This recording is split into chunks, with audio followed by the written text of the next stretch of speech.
Hello everyone and welcome back to our supplemental videos for statistics and probability. So this video will be the first video that we will have for this subject. So today we are going to learn module 2 and lesson number 1, which is all about normal distribution. Okay, so today I'm going to explain to you what is normal distribution all about, unsa man siya, and aside from that is the characteristics of a normal distribution and a normal curve or a bell curve. So karon, before we proceed with that, before we proceed with the characteristics of a normal curve, let us see first how a normal distribution is made. Unsa ba siya pagkabalo, kana siya is a normal distribution. So your module has given an example.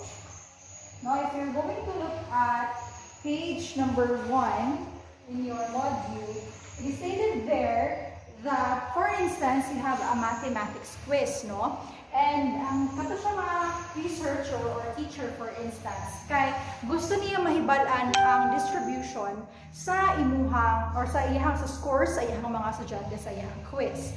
So, in that case, we have 3 tables. So, we have table A, which is ang highest score, no, is 5. And then, for letter B, table number 2, we have ang highest score is 11. And the last one, table 3, which is letter C, ang iyang highest score is 15 items. So, atong tan-awon kung unsa ba ang dagway sa distribution ani nga data, no? If ato siyang himuon og graph. So, gikan aning table, ato siyang himuon og graph, and you will see what is normal distribution all about. So, dito, unahon nato, no, ang letter A. So, as what I have told you, ang scores niya, ang highest score sa tuang first na quiz is 5 items. No? Ang iyang highest score is 5, no? Possible highest number. Whereas, ang number of students or ang number of people na gikuhaan niya ani nga data kay 13. Asa matagikan aning 13? Dito nakuha sa imuhang frequency. Frequency is ikapila ba, no? Nagbalik-balik kani siya nga score. Pila ba katao ang nakakuha ani nga score? If for example, we are talking about mathematics quiz.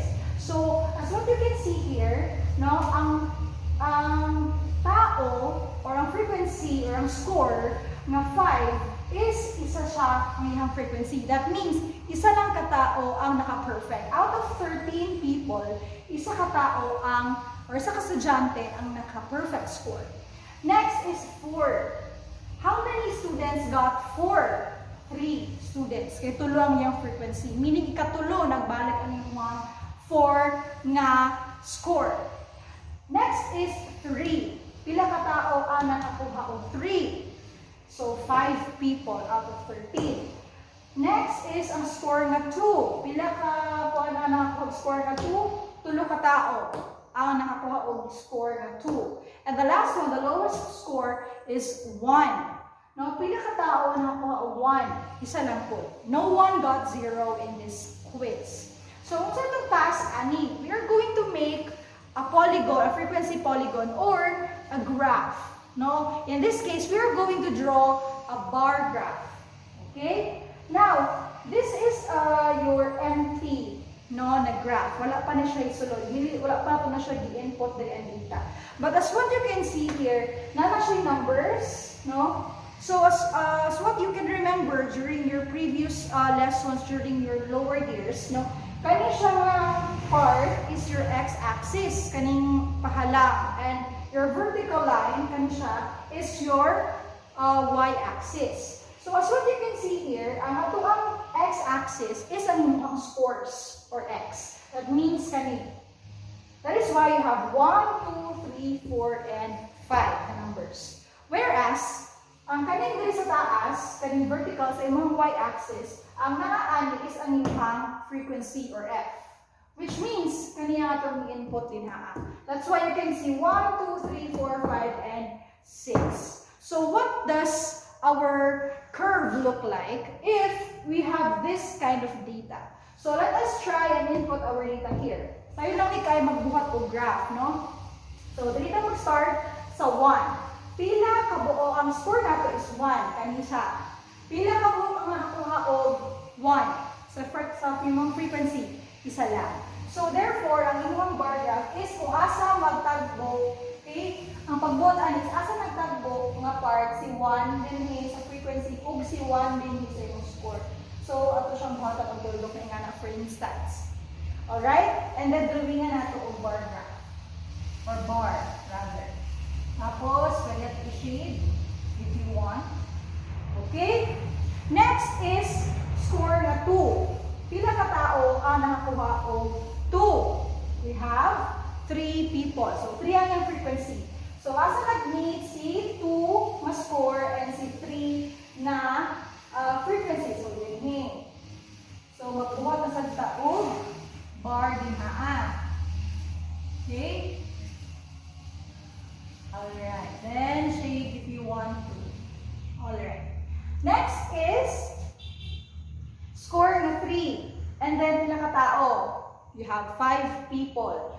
So, diri ka sa imong score na 3, kung ang frequency na 5, imong itagbo. Asa na siya dapat mag-meet, you make a graph, a bar. There. Na. Tapos, shade. And then, next is score na 4. It has a frequency of 3. So, mubalik ka din here, 4, and then 3, then here. Okay, and our last score is 5, and we have a frequency of 1. So, ato siyang buhatan din sa baba. 5 and 1. So, dirita mag-himo bar. Okay, so, what can you observe no, in the appearance of our graph? Unsa ang iyang dagway? Okay, base sa inyong makitaan is gikan siya sa baba, pagkahuman, nisaka siya din and then later on, nagbaba siya. Okay? If we are going to make a line out of this, tracing this, no, it will look like this. No? Ana alihang gagwan. Mura siya og mountain or more of bell. Okay? So, later na ako na i-explain. Now, let's just proceed first to our next na table, and then we are going to make it to make a bar graph out of it. So, diretso ka din score 11, nga ba? O dito sa baba maguna. 1 and then frequency of 1.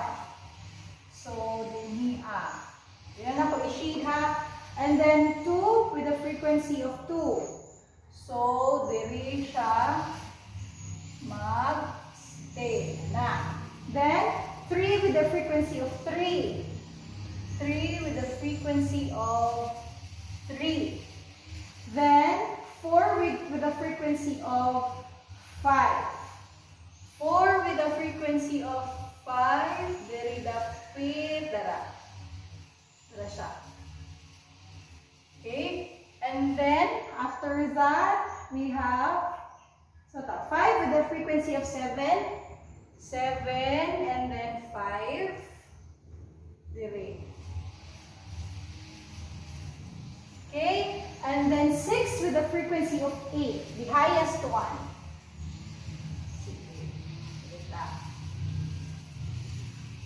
Okay. Next, 7 with the frequency of 7.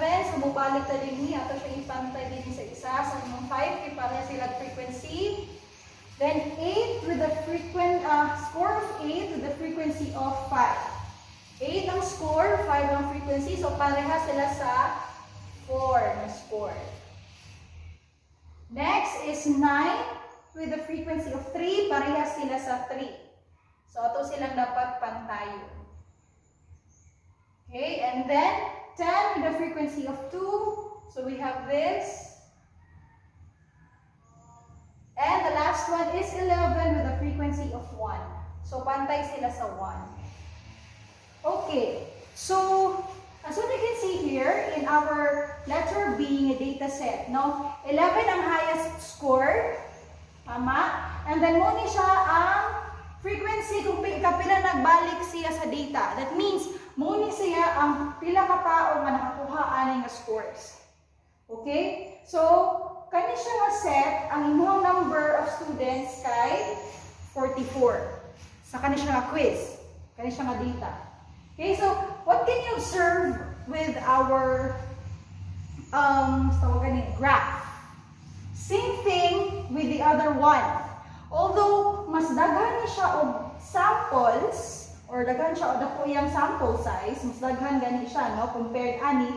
However, ang iyang distribution no sa imuhang data is the same or almost the same with the first one because pareha siya og pattern. Gikan sa baba, tapos musaka, then mubaba na sad siya og then mubaba na sad siya og balik.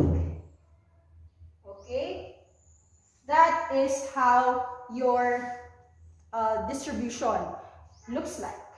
Mura siya og bell or mountain or whatever. No, paana siya.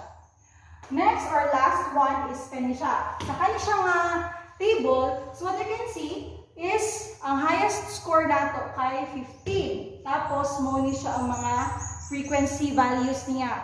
So mo ni siya ang representative sa estudyante or number of students na nakakuha aning scores. In this quiz, mo ni ang highest number of samples because your sample size is equal to 64. Let's see how its distribution looks like. So, dito mag-start. 1 is 1. So, dira siya dapit. Then, 2 and 2. So, dira somewhere. Then, 3 and 3. 3 and 3. Next is 4 and 4. 4 and 4. 4 and 4. Then 5 and 5. Pare-pareha lang. 5 and 5. 6 and 6. 6 and 6. 7 and 7. Oh, galing na. 7 and 7 lang. 7 and 7. And lastly, 8 and 8. 8 and 8. Now, next is 9 and 7. So, ang kani siya ma-distribute frequency niya is same sa imuhang 7. So, ato siyang pantayon. Dinha.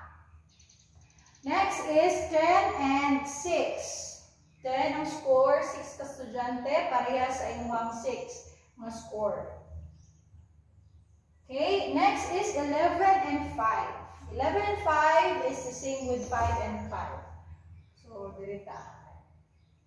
Then, 12 and 4. 12 and 4 is the same with 4. So, ito siyang pantayon din sa 4. Next is 13 and 3. So, 13 and 3 is the same with 3 and 3. Siya somewhere. Then, 14 and 2. 14 and 2. And lastly is 15 and 1. Okay. So, kung sa'yo napansin, masindaghan na kaayo siya, no? Ang imuhang samples, o number sa imong samples, no? Ang iyang distribution would still look the same. Okay? It still looks like a bell. If you're going to draw a line here, mura gihapon siya og bell. Okay? So, maski nga sa inyong module, maski kapila pa ka mag-add and mag-add, no? O pila pa ka samples, if nag-start yun siya, ang inyong distribution is a normal one, then it will become a normal distribution throughout, theoretically. No? So, what is normal distribution, by the way? Ito ba ang iyang first yun nga definition? Ang definition dyan niya first is kaning naa siya, it has equal measures of central tendency values. Central tendency values means katong mean, median, and mode. If ang mean, median, and mode is equal or are equal rather, pag pare-pareha gani ilang values, then your distribution is normal. Another is the distribution is symmetrical and the skewness is 0. So those are the main characteristics of your normal distribution. I'm going to show you the next part, which is the characteristics of a normal curve. Basically, ani ang normal curve, no? Kung tanggalon ako na dinha ka ng mga bar graph dinha, and then ang mabilin lang is ang iyahang line, that is what you call the normal curve or bell curve, and it has different characteristics which are very useful to the next lessons that we are going to have. So kinahanglan gini ni siya mahibalan nga mga characteristics kay gamit kayo ni sa sunod na mga lessons, which is finding the shaded region, no, pangitaon man na siya ang shaded region, so usa koy pasabot ana, no, so kinahanglan ni siya nga what do you call this, information para mas masabtan to ninyong mga next lessons. Okay, so I'll get back to you. Hello, so we are back and we are going to discuss the 6 properties of a normal distribution, or basically the normal curve. Okay, first one is the curve is bell-shaped. I already showed you a while ago why a normal curve, or the curve of a normal distribution, is bell-shaped rather. Now it's because of katong kagaya nga bar graph. So gikan siya sa baba and then musaka siya, and then after that mubaba na po siya. That is why your curve is bell-shaped. And always remember this, no? Ang atong normal curve, ang iyang center na part should always be the mean, no? I will show you later kung unsa ba ang dagway, no, sa pagkasulat, no, sa numbers aning na later on. Okay? Number 2, the curve is symmetrical about the mean. Once we say symmetrical from our previous nga lessons during your lower grades, symmetrical means makat nimo siya in half, or makat nimo siya sa gitna with 2 equal halves. That is what symmetrical means. That is why the curve is symmetrical about the mean. Matungan mo siya sa iyang center, and then makuha nimo siya, no, ang 2 equal halves niya. That is why we have this illustration here. This is a whole bell curve, no, and then we cut it out at the center by the mean na part. That is why nakuha ka og 2 equal halves. Always remember that. So ang qualities ading nasa pikas nga half is the same sa qualities nga naa sa pikas nga half. Next is number 3. The mean, median, and mode are of equal values, and when sketched, they could coincide at the center. So as what I have told you a while ago, ang normal distribution kay naa siya equal measures of central tendency values. Muna siya akong pasabot sa central tendency values, the mean, the median, and the mode. So, equal ang iyahang number. For example, ang inyong mean is, the mean is 38. Dapat, pag ato siyang i-compute, ang iyahang, this is your mean, dapat ang inyong median should also be 38, and your mode should also be 38. Because your mean, your median, and your mode should be equal. Now, and then if we are going to sketch this should be at the center of your graph.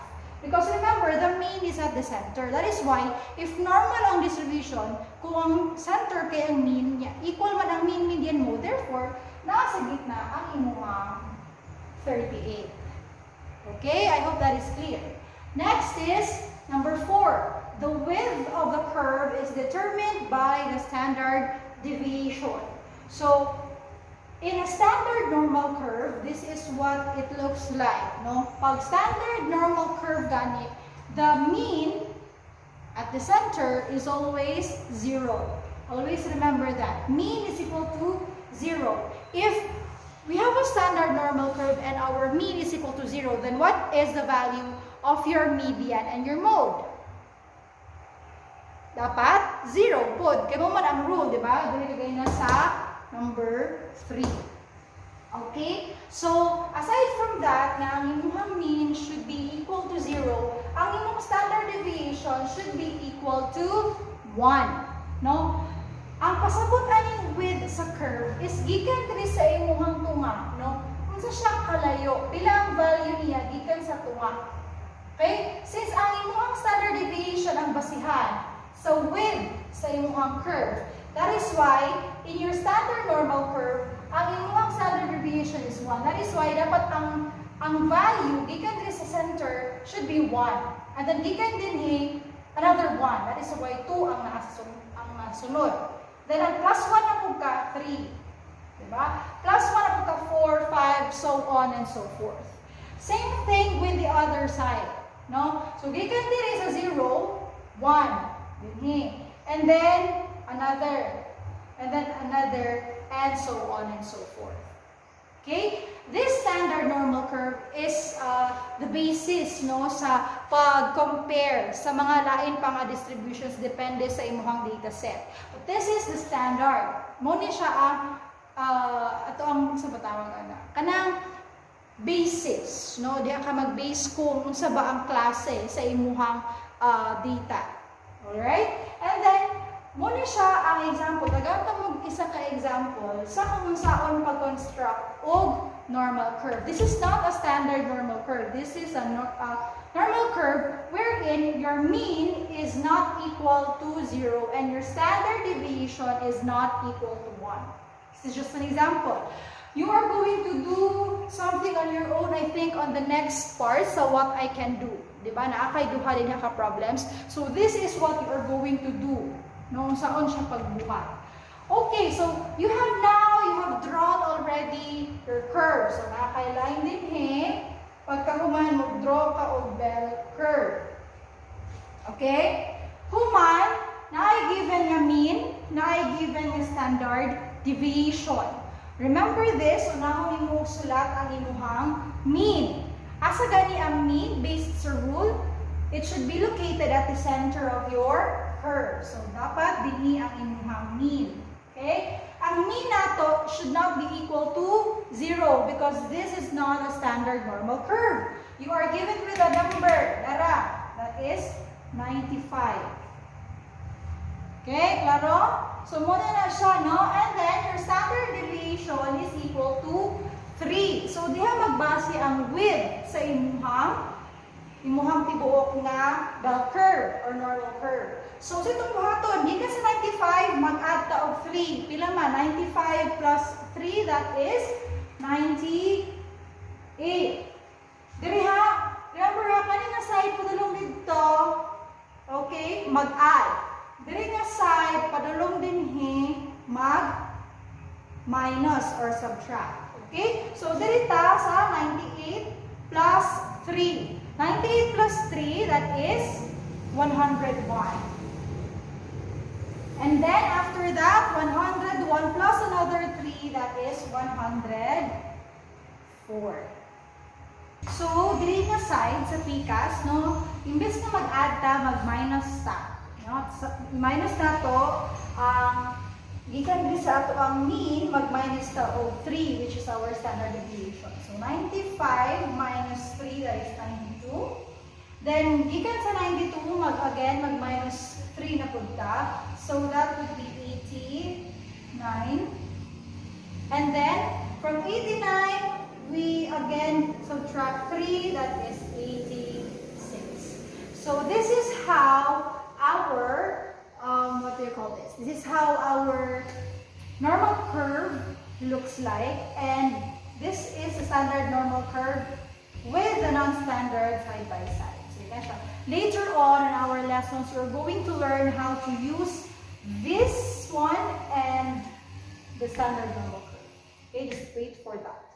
Next is, or our last one is, the curve extends indefinitely, approaching the axis but never touching it. Thus, the curve is asymptotic to the line. Pag may mutag asymptotic, muduol kayo sa line, but it will never touch and it will never intersect.